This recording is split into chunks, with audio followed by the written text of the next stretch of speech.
Hey, this is Dave from TailgatingIdeas.com, and as you can see behind me, this is the World Series of Beer Pong here in Las Vegas. If you think you can play beer pong, you don't have no idea until you've been here.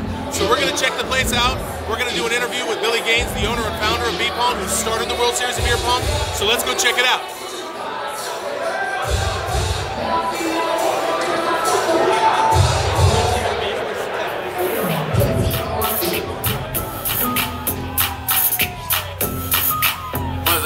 Salt on my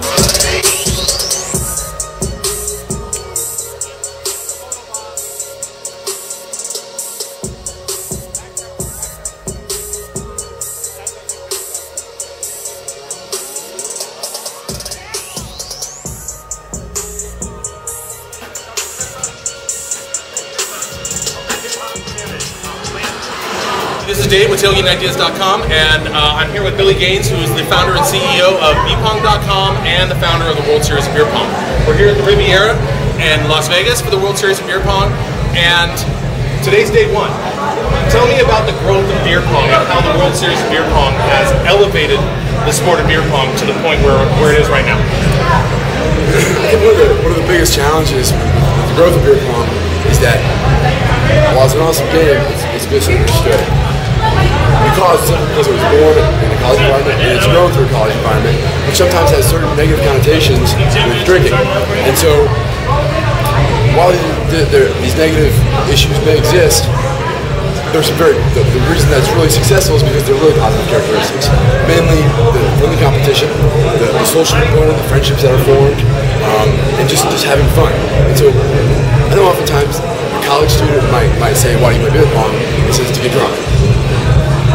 I firmly believe that that's not really his answer. You might not recognize the answer, but there are a lot of ways to get drunk. You do 20 shots in 10 seconds. You're probably not going to get drunk, you're going to die. So there's many ways to get drunk, but it's because these other positive characteristics of the game help keep them wanting to do it. And so what the World Series of Beer Pong has done is helped the general public, the people that didn't understand beer pong, understand the nature of these positive characteristics and why this game is a very cool and growing game and an interesting sport to the point that even grandmothers are playing with their grandchildren and moms. Tell me about the expansive growth from the inaugural event all the way to what it is today. In the early years, it was really interesting. It was a risky decision. We paid out $10,000. In view of the over $500,000 that we paid out, it's going to be more than the payout of this tournament. $10,000 doesn't sound like much. However, at the time, it felt a huge risk. I was in law school at the time. I had no money to my name. And furthermore, from all outside perspective, what we did was so unlike anything that anybody else was doing in 2005. Not just with respect to beer pong, but with respect to other activities and games. And so we got really lucky. We had front page, New York Times Press, Wall Street Journal, and we didn't know where we had 83 teams, which, looking back, was how the heck to make that happen. But once people understood that we carried through, we tripled in size by year number 2. And ever since then, it's continued to grow. These last few years have started to plateau a little bit. And the reason that they plateaued is because it's the loyalty that's been created around the brand is almost starting to become a little bit distant from the playful beer pong of the college environment. So one of the challenges that we're working on very actively right now, amongst myself and the bars that we work with, and the organizers that we work with, is how do we start to bridge that gap? And a lot of that has to do with that players that are competitive here are they're always at the same events, and they know each other so well, so that when a newcomer comes along, he doesn't feel like he fits in, or she doesn't feel like she may fit in. And so right now we're trying to figure out how do we make this newcomer feel welcome, and that they can be a part of something that they haven't been a part of for the last 10 years. So where do you see the sport of beer pong going from the World Series of Beer Pong a few years ago when you only had 70 plus teams to what it is today? Where do you see the sport of beer pong going beyond World Series of Beer Pong and just in general, just as a sport and an activity and a lifestyle? So whether about the BPong.com and the World Series of Beer Pong brands, the game, it's growing a lot. I think, for example, it will be on TV. I don't know when, and it all comes down to that misunderstanding, which TV networks right now are actively opening up to. And now it's at a point where I think we're starting to get the big-time TV networks, and up to the level of presidents of conservative networks, interesting. And we had one in particular that we didn't know how the pitch was going to go, and walking out of it, the impression people we were working with felt so. They felt like that was one of the best pitches they'd ever had because of the president's response. But the president normally doesn't sit into this type of pitch meeting. The roadblock came up where he went back to his advertising marketing teams, and they were uncomfortable with the uncertainty of being able to sell the commercial space. So now we're starting to get the executives willing to listen, intrigued. Now they need to start feeling out the advertising perspectives, and it's going to happen. It's just a matter of time. So, the TV, it could be, I hate saying this because I hate when people say, "Oh, this is the next World Series." Because it's sure not easy. So I'm not arrogant to say it will be, but I think that it's a similar analogy of what it could be. And if I may, one of the coolest things about this game is it's so easy. So, I think UFC has the fan hype around it that this has. If I wanted to become a UFC fighter, those guys were going to be there every day, hanging out in San Jose. You couldn't do it. But with beer pong, you're throwing a table tennis ball 8 feet across the table. Most people can do that.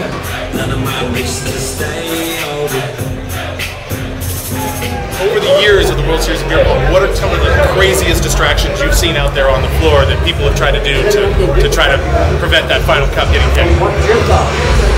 So first of all, an interesting note about distractions. I'm just so out there in a way that I hate. They've almost toned down a little bit, or they've become more about yelling at each other and trying to verbally distract. Versus in the past, it was more about funny actions, funny signs, funny costumes. And I think the reason for that is because the competitors have become so serious about money that now they're only focused on the game, and it's really only about what's in it. Can I truly distract this guy? The costumes were, can I distract this guy but have fun? And so we're trying to figure out how to bring that back. And some of the best costumes, World Series 1, the best of all time. A woman comes in, looks like she's 16 or 18, extremely good looking gal. She's wearing a dominatrix outfit. She's got a whip, she's got a decent looking gentleman, pink tighty whities, he's on the choker chain with a ball gag in his mouth. And furthermore, he has welts and scars that look like they're deep in his skin all over his body. And not only that, security, obviously every single day is looking at what the hell's going on. Security wasn't that busy. We were going to lose. The space is small. They're all rushing over there. And they're IDing her. This girl's over 21. She was over 30. Wow. She was a B-list actress, having fun, and they went 0-12 in the tournament, and they're one of those teams that still to this day is talked about from all of the people here. Another example that comes to mind is just the extreme nature. One of the gentlemen that's been one of our best players, he's starting to get to that point where he's starting to get age out of it, but computer programming game. And you never see this coming from him out of anywhere. He had emailed me and he said, he didn't want to tell me what he's doing, but he basically he set the tone that I'm doing something that's kind of over the top. Do you think it'll be okay? Because it's going to take a lot of time and energy to do. And I said, I think it'll be okay. I don't know what you're talking about. He didn't even tell his partner. These guys were serious contenders to win the World Series of Beer Pong. He didn't tell his partner what he was going to do. Coming in the third day, what he did was he basically cross-dressed to the point where he had a massive wig, makeup on, short dress. He's probably 6'2", 6'3", high heels. Guy, he walks through, everybody's like, who the heck is this guy? Girl. I know the guy. I didn't recognize him. He's one of the better players. The better players, his friends, they didn't recognize him. To the point where one of the better players was starting to have certain sexual urges towards him. And when found out who he really was, and it wasn't a girl, was literally physically upset about the fact that he had a momentary. That is how good this costume was. Right. And my girlfriend, all the girls are saying, that's your makeup, that's unreal. It's really good, the hell with that. The time and energy, he spent at least $1,000, if not $1,000. And the funny thing about it was not only is it one of the most memorable costumes, he also wore high heels. And it created this brief question of what might this become, because if he wins, what if people start thinking that the fact that he was elevated gave him an advantage in the game? we just let it naturally progress, are we going to have all the guys in the tournament playing with high heels, which would be crazy ironic as we're sort of right?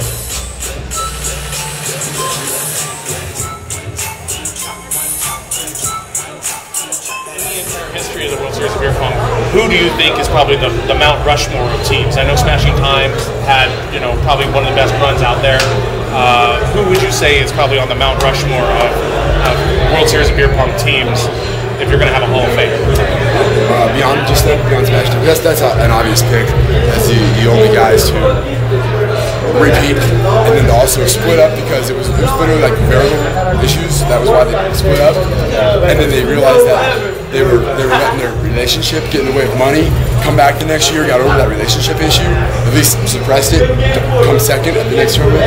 So they're out there, number one pick. Another one would absolutely be Trophy from the Fat Kid, World Series 3. If you take the skill set of what they were at the time and put it against the skill set today, they're probably nobodies or average at best. But what they did that year was probably to this day, because of the context of what was happening at the time, one of the most memorable games of all time. They were coming in out of a loser's bracket, which meant they had to win 2 games in a row to take home $50,000. The other guys had to win just one game to take home $50,000. They got to the advantage of winner's bracket, were destroying it. And they hit the last cup, 4 cups left, and they had to do a 4-cup rebuttal. Which today these guys do this. Nobody was doing that back in the day. So from the Fat Kid did that, and it was a one shot at a time. The entire crowd, security, it was crazy. It took us 20 minutes to calm everyone down, and Iron Wizard Coalition was so mentally distracted that they destroyed it all. They're literally this close, one missed shot away from 50 minutes. So you got to be up there as well. There are probably some others that if I thought through, but those are the ones that